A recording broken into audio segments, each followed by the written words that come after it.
मित्रांनो, यूट्यूब चॅनलमध्ये स्वागत आहे आणि आम्ही पोचलोय इंगळे येथे. बघू शकताय इथं मसराचा गोठा होता आणि इथं चारा ठेवलेला आहे आणि ह्या चाऱ्याच्या मागं साप गेला असं म्हणत आहे. आणि आता कुठला साप मिळतोय आमचे सर्पमित्र बघतील. व्हिडिओ कंटिन्यू पहा.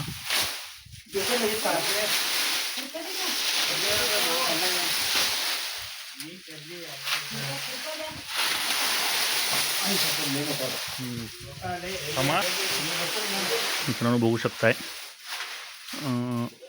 धामण जातीचा साप आहे आणि आता आमचे सर्पमित्र व्यवस्थित त्याला बाहेर घेतील.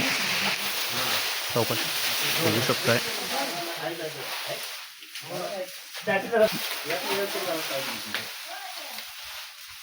धामण जातीचा साप आहे, भला मोठा साप आहे.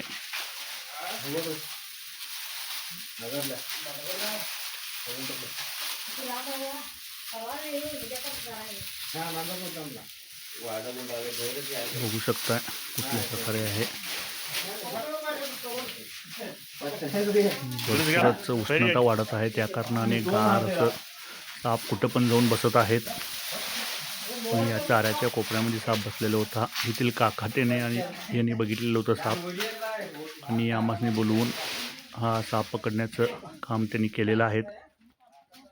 बघू शकताय साधारण 8 ते 9 फुटाचा धामण जातीचा साप आहे आणि आमचे सर्पमित्र आता बघू शकताय व्यवस्थितरित्या त्यांना हँडल करत आहेत.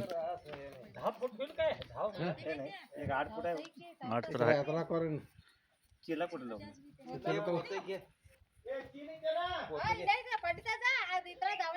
भरपूरच लांबीला मोठा साप आहे आणि साईज देखील मोठी आहे. बिनविषारी साप आहे. आणि आमचे सर्पमित्र आता व्यवस्थित त्याला हँडल करत आहेत. बघू शकताय तुम्ही कुठल्या प्रकारे असतोय धामण जातीचा साप.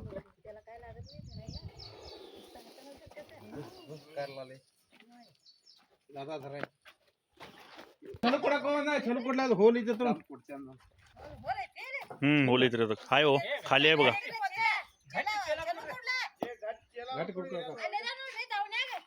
बिनविषारी साप आहे. चावलं तर देखील काय होत नाही या सापानं. परंतु सापाची माहिती असल्याशिवाय कोणीही साप पकडण्याचा प्रयत्न करू नये, कारण त्यांच्या जीवावर विझू शकतं.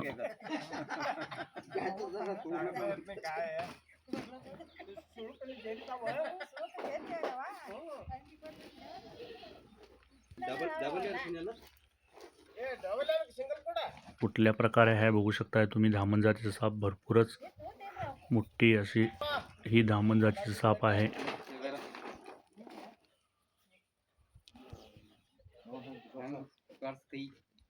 आणि आता आमचे सर्पमित्र त्याला व्यवस्थितरित्या हँडल करत आहेत. ते